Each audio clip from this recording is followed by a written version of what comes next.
Vamos a continuar con nuestro estudio de Colosenses y hoy estaremos mirando ese pasaje central, bueno, es al final del primer capítulo, pero es central en cuanto al mensaje del libro. Vamos a empezar primeramente con la lectura de la palabra.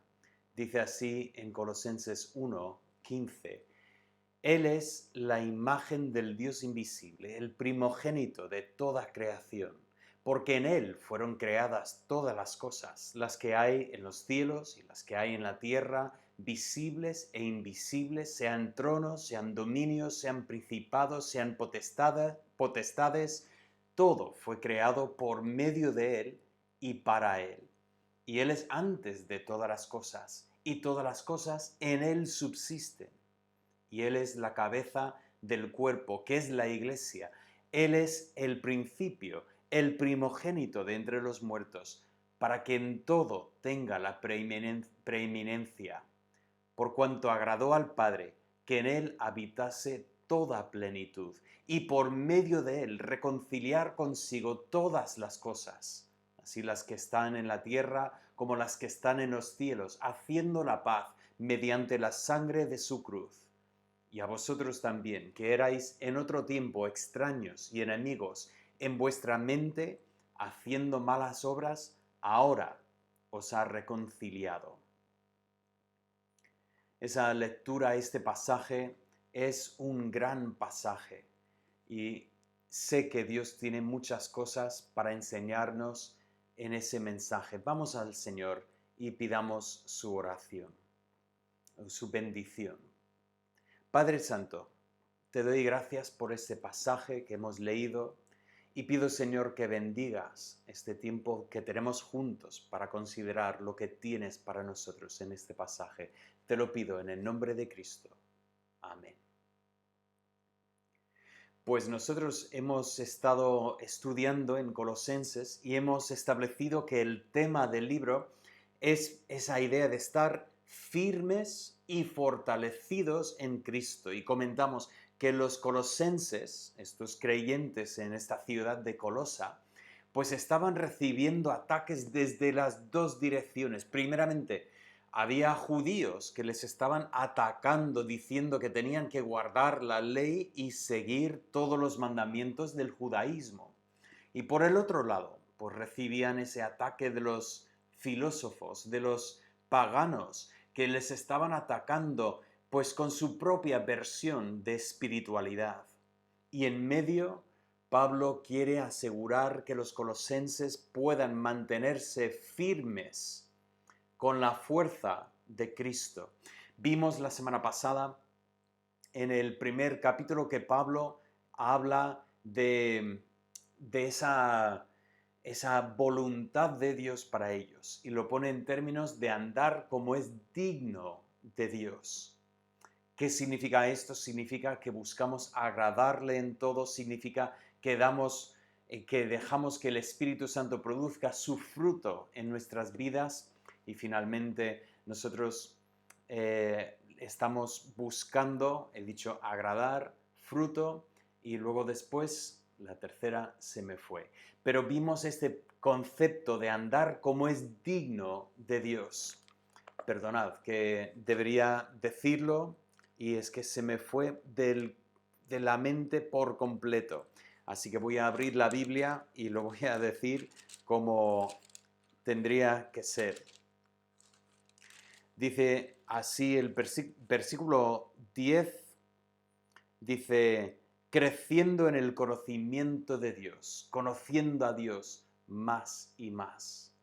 Pero Pablo no nos dice que estamos en este esfuerzo por nuestra propia fuerza, o sea, intentando lograrlo nosotros, más bien nos dice que podemos estar fortalecidos y nos habla del poder de Dios. Aquí esta frase importante, el versículo 11, fortalecidos conforme a la potencia de su gloria.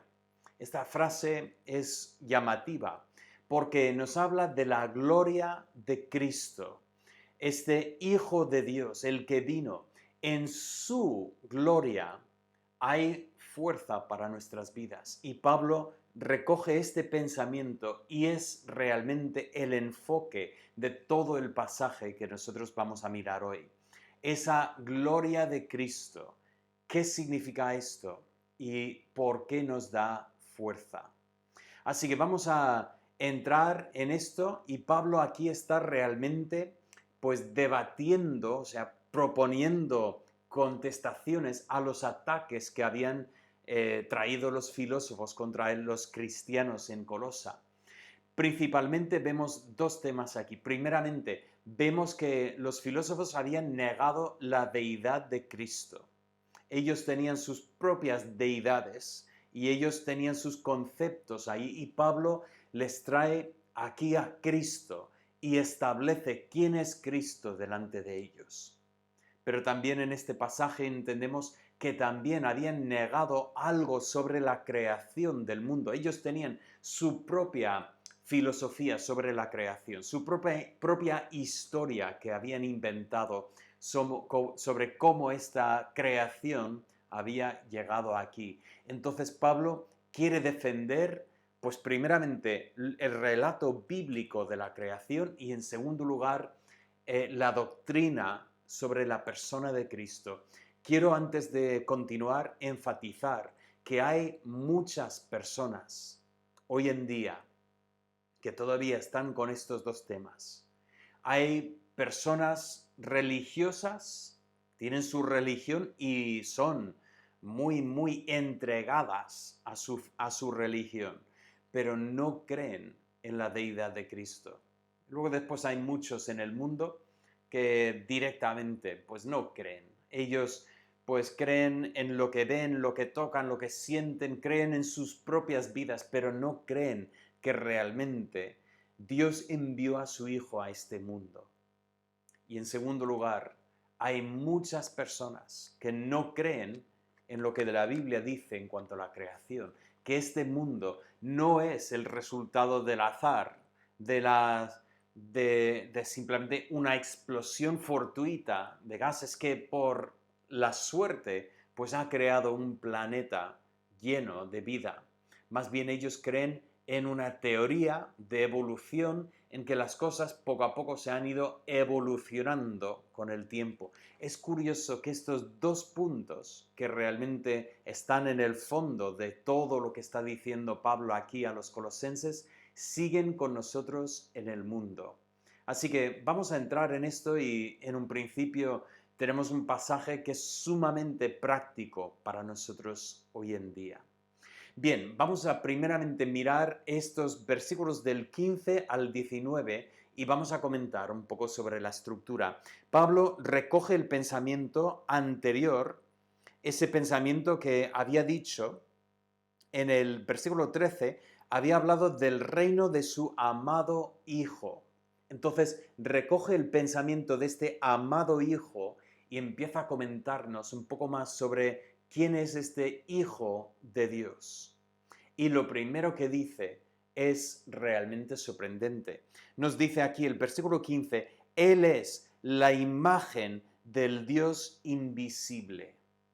Aquí empieza con su descripción de Cristo y nos dice que Jesús, el Mesías, el Cristo, es, en primer lugar, la imagen del Dios invisible. Dios a nadie la ha visto, Dios es espíritu, Dios no tiene un cuerpo, Dios no habita el universo material como nosotros lo conocemos.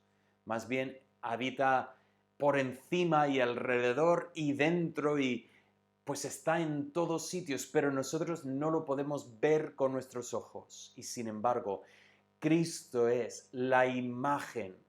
Aquí, la palabra aquí es algo que vemos también en la carta a los Hebreos, donde nos habla de cómo hacían las monedas. Ellos hacían lo que era la imagen y luego después así pues ponían esta imagen sobre las monedas y cada moneda salía con la imagen exacta de lo que era el molde.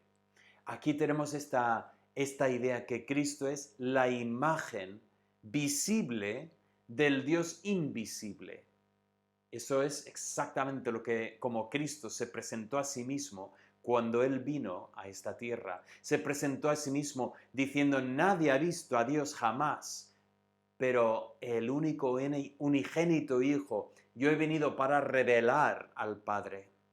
Así que primeramente tenemos esta imagen del Dios invisible. Si continuamos leyendo, en el versículo 16 leemos que es el primogénito de la creación. Y entonces desarrolla este pensamiento. Volveremos a este pensamiento ahora en un instante.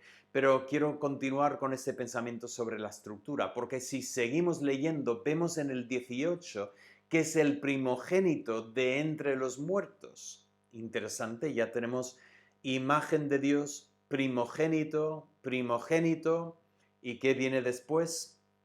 Pues vosotros que habéis visto pues esta estructura en muchas ocasiones, lo he comentado muchas veces, aquí tenemos una vez más una pequeña estructura quiástica, porque termina en el 19 hablando otra vez de la plenitud. Él es toda la plenitud. ¿Qué significa esta frase? Pues es una frase filosófica que primeramente emplea Pablo, pero si nosotros no lo entendemos correctamente aquí, pues si seguimos leyendo lo volvemos a encontrar y Pablo lo explica aún más. El versículo 9 del capítulo 2 dice así, porque en él, hablando de Cristo, porque en él habita corporalmente toda la plenitud de la deidad. Y eso ya nos permite entender lo que está diciendo Pablo y porque lo he puesto paralelo con la imagen del Dios invisible. En Cristo agrada a Dios que habite toda la plenitud. ¿La plenitud de qué? La plenitud de la deidad. Cristo es 100% Dios.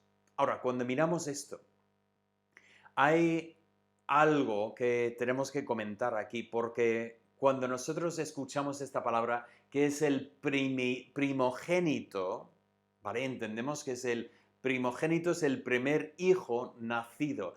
Y a nuestros oídos nos hace pensar que aquí el pensamiento es que Dios primero tuvo a su hijo y después, pues el hijo ha creado todo lo demás. Pero lo que estoy diciendo aquí es lo que llamamos herejía, porque contradice claramente lo que dice la Escritura.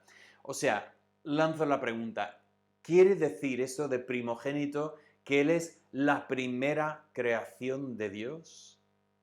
Y hay grupos que dicen esto incluso. En la Biblia ya también parece que hay personas en la Biblia que empezaban a atacar así de esta forma y lo que nosotros vemos es que la Biblia defiende la deidad de Cristo. O sea, no es simplemente la primera creación de Dios. ¿Cómo lo sé? Bueno, si sigo leyendo aquí y leo tal como lo ha puesto aquí, empiezo a leer, por ejemplo, en el versículo 16, que dice, todo fue creado por medio de Él y para Él. Volveremos a esta frase aquí en un momento, pero todo fue creado. Si todo lo que fue creado por medio de Él y para Él, significa lógicamente que Él no es parte de esta creación. Si seguimos leyendo, borra cualquier duda de nuestra mente, porque el versículo 17 dice, y Él es antes de, aquí está otra vez, todas las cosas. O sea, cuando hablamos de lo material, de lo creado, encontramos que Él existía anterior a esto.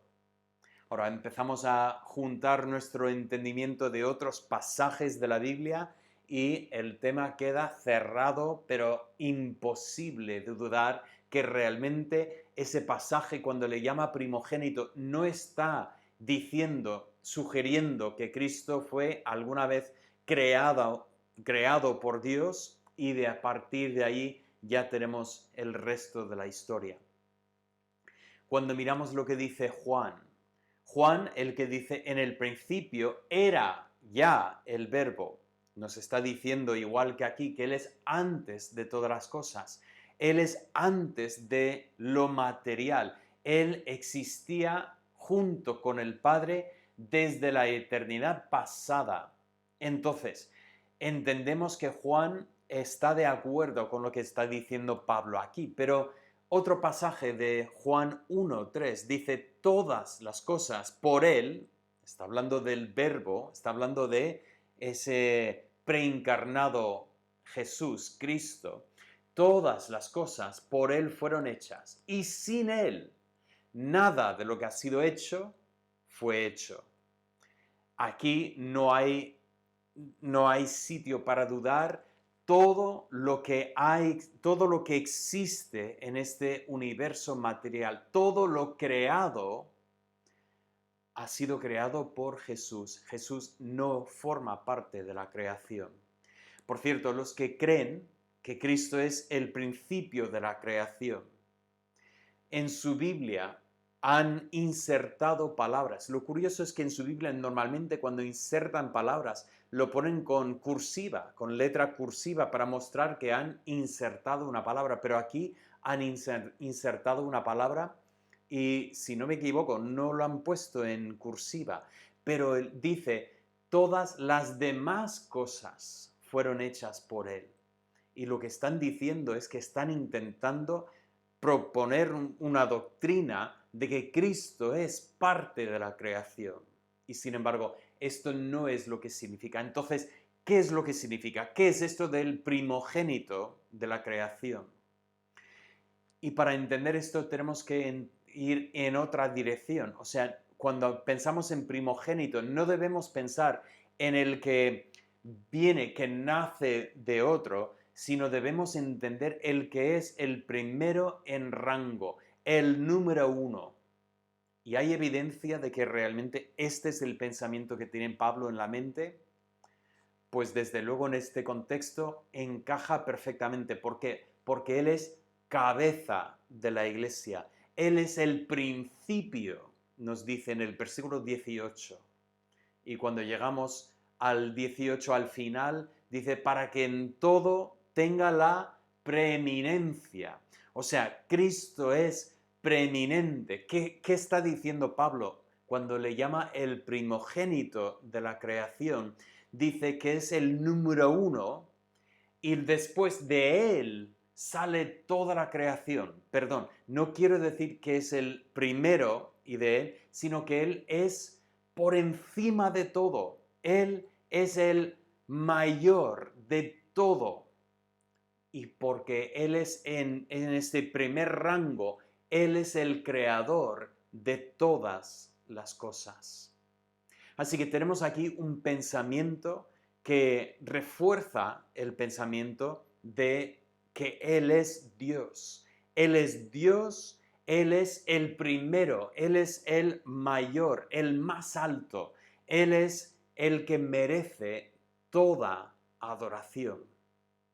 Y fíjate, al Padre le agrada que habite la plenitud en Él. No hay competición entre el Padre y el Hijo, más bien lo que vemos es una perfecta armonía entre el Padre y el Hijo. Pero ¿qué nos está diciendo este pasaje entonces?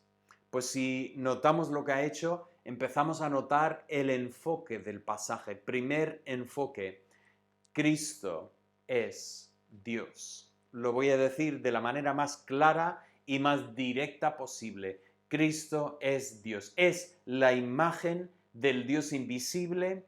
Es el que tiene habitando en él toda la plenitud de la deidad. Él es Dios. Y sin embargo, seguimos leyendo y lo que Pablo resalta es que Cristo es también creador y sustentador.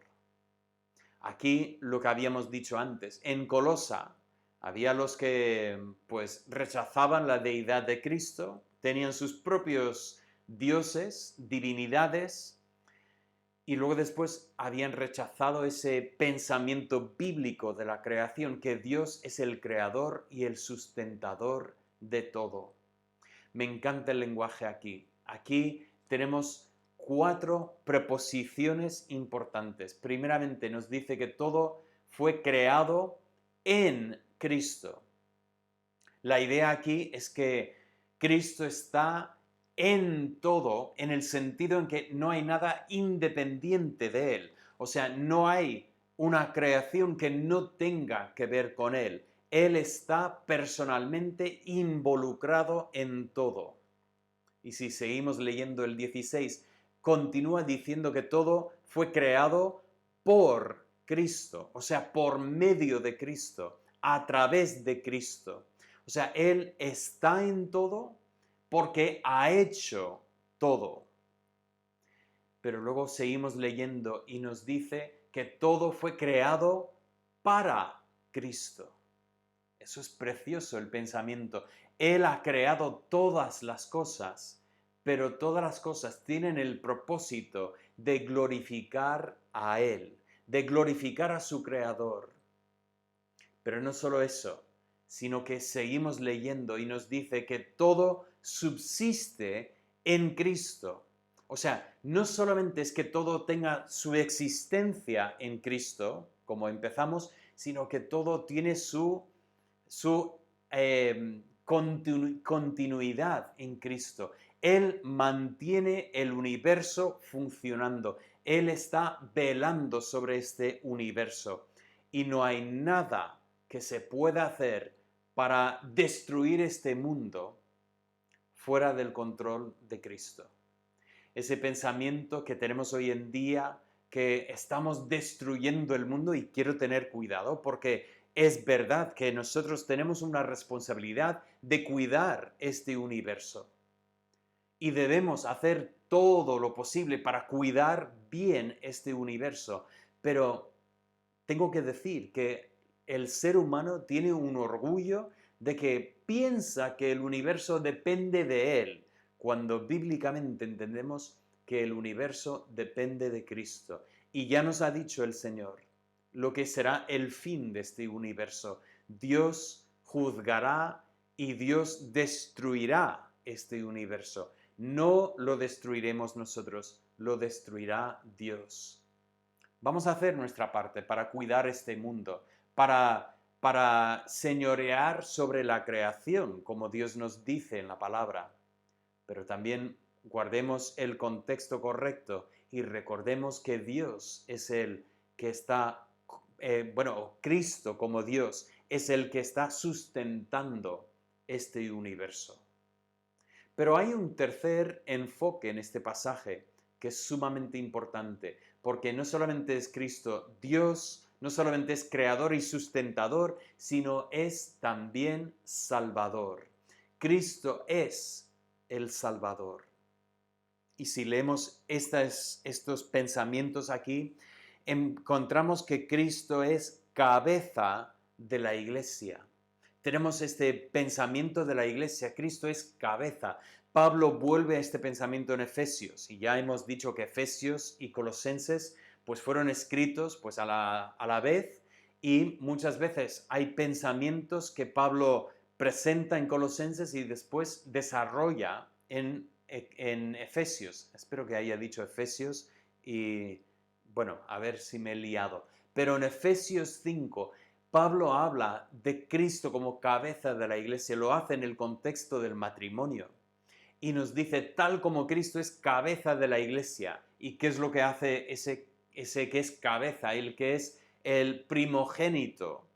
Pues la respuesta es que cuida y ama y provee para su cuerpo. Ama su cuerpo.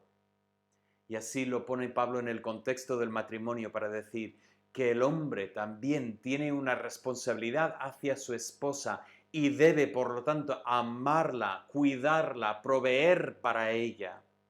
Y así como Cristo santifica a su iglesia, el marido debe amar a su mujer, velar no solamente por sus intereses físicos, sino también emocionales, espirituales, para presentarla delante de Dios tal como Cristo quiere presentar a su iglesia, una iglesia sin mancha, ni arruga, ni cosa semejante. Así, una esposa preparada para su esposo. Así debe ser la relación entre un esposo y una esposa. Pues tenemos estos tres enfoques. ¿Y a dónde va Pablo con esto? pues su aplicación es preciosa. Bueno, he puesto estos puntos aquí y se me había olvidado. Cristo no solamente es cabeza de la iglesia, pero es el primogénito de entre los muertos. Esto significa que tal como Cristo resucitó de entre los muertos y tiene un cuerpo glorificado, un cuerpo para siempre, nosotros un día experimentaremos también esa misma resurrección en que recibiremos un cuerpo glorificado para vivir para siempre en la presencia de Dios. Pero llegamos entonces a la aplicación. ¿A dónde vamos con este pasaje? Pues la meta de que Cristo, el que es Dios, el que es el creador y el sustentador, el que es el salvador, su meta es la reconciliación y la paz. Nos dice el versículo 20 aquí, y por medio de él reconciliar consigo. Ahora estamos hablando de Dios reconciliando consigo todas las cosas. Hemos hablado mucho de todas las cosas en este pasaje. Así las que están en la tierra como las que están en los cielos. También habíamos hablado antes del que Él es creador de todas las cosas, las que están, los que son visibles, invisibles en el cielo, en la tierra. Y por cierto, habla de principados, potestades, habla de lo que entendemos que ellos comprendían como rangos de los ángeles. Y entonces aquí tenemos este pensamiento de que Él es el creador de todas las cosas. Y Él es no solamente el creador, pero está buscando reconciliar todas las cosas a Dios y crear la paz, para que haya paz. Ahora nos preguntamos, ¿y por qué? ¿Por qué no hay paz? ¿Por qué hace falta esta reconciliación? La respuesta, el versículo 21, el gran reto, la necesidad de tener esa reconciliación y la paz, es el versículo 21, porque nosotros éramos en otro tiempo extraños y enemigos. Por nuestra forma de pensar, nosotros éramos enemigos de Dios, extraños, éramos extranjeros, apartados de Dios. Y sin embargo, ¿qué es lo que Cristo ha hecho? Pues Él, como cabeza de la iglesia, nos ha reconciliado, y aquí dice, para que nosotros seamos santos, sin mancha e irreprensibles en la fe. Esas tres palabras son preciosas cuando piensas que nosotros como pecadores éramos enemigos y extraños, apartados de Dios. Pero Cristo nos ha convertido en santos. Dios es santo, no tiene ninguna conexión con el pecado, pero Él nos ha reconciliado para que nosotros también seamos santos. Ninguno de nosotros somos perfectos, menos mal que estamos vestidos en la perfecta santidad de Cristo, pero lo que Cristo está haciendo es llevarnos a ser santos. No solamente santos, sino lo explica como sin mancha. Ya comenté hace un momento lo que dice en Efesios 5, que también usa esta imagen, sin mancha ni arruga ni cosa semejante. Pero irreprensibles, nadie nos podrá acusar, porque todos nuestros pecados han sido pagados, perdonados en Cristo. Esto es lo que vino para hacer el que es Dios, el que es el creador, el que es el Salvador. Hemos hablado de la fuerza, de la gloria de Cristo. Y aquí vemos la aplicación. Pablo dice, para que permanezcáis fundados y firmes en la fe, sin movernos. El propósito es que los colosenses vean que por lo que Cristo ha hecho por ellos, ellos pueden estar firmes en Cristo, permanecer firmes, fundados, arraigados. Veremos esta imagen en el capítulo siguiente, pero es precioso este pensamiento, que podemos estar firmes en Cristo. ¿Por qué? Porque es la potencia de su gloria lo que nos permite hacer esto. La gloria de Cristo es nuestra fuerza. ¿Qué quiere decir esto? Pues he puesto este pensamiento: el Dios que nos hizo y contra quien hemos rebelado, ha provisto una manera de reconciliarnos con Él. Cristo es el que vino para morir por nuestros pecados, para que nosotros podamos ser santos ante Él.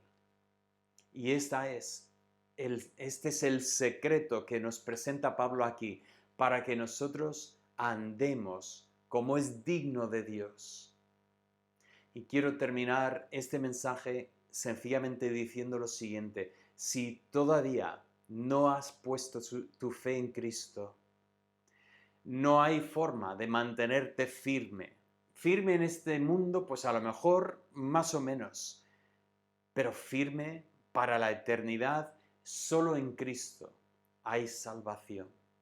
Si no has conocido a Cristo, te invito a conocerlo hoy, a poner tu fe en lo que Él hizo por ti, para ser reconciliado con Dios, para dejar atrás eso de ser enemigo de Dios y ser reconciliado para convertirte en un hijo de Dios. Pero si eres un hijo de Dios, hoy te quiero animar a buscar esa fuerza, porque Él que es nuestro Dios, nuestro Creador, sustentador, el que es nuestro Salvador, quiere ayudarnos a andar como es digno. No solamente está sustentando todas las cosas, sino que nos quiere sustentar a nosotros, darnos a nosotros las fuerzas que necesitamos para seguir andando como es digno de Él. Hemos puesto como el gran tema de esta carta ese pensamiento de firmes y fortalecidos en Cristo. Y hoy hemos visto algo de la gloria de Cristo, pero esa gloria está para darnos a nosotros firmeza y fuerzas para que Dios sea glorificado en todo. Vamos a orar. Padre,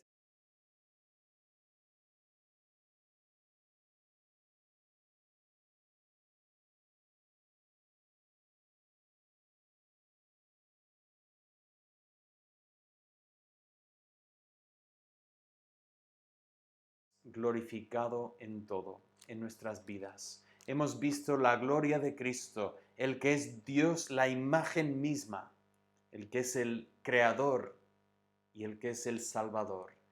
Pero hemos visto que Él quiere darnos a nosotros la fuerza para andar como es digno. Nosotros venimos y reconocemos nuestra necesidad de estas fuerzas. Señor, danos fuerzas para mantenernos firmes y fundados en Cristo. Te lo pido en el nombre de Cristo Jesús. Amén.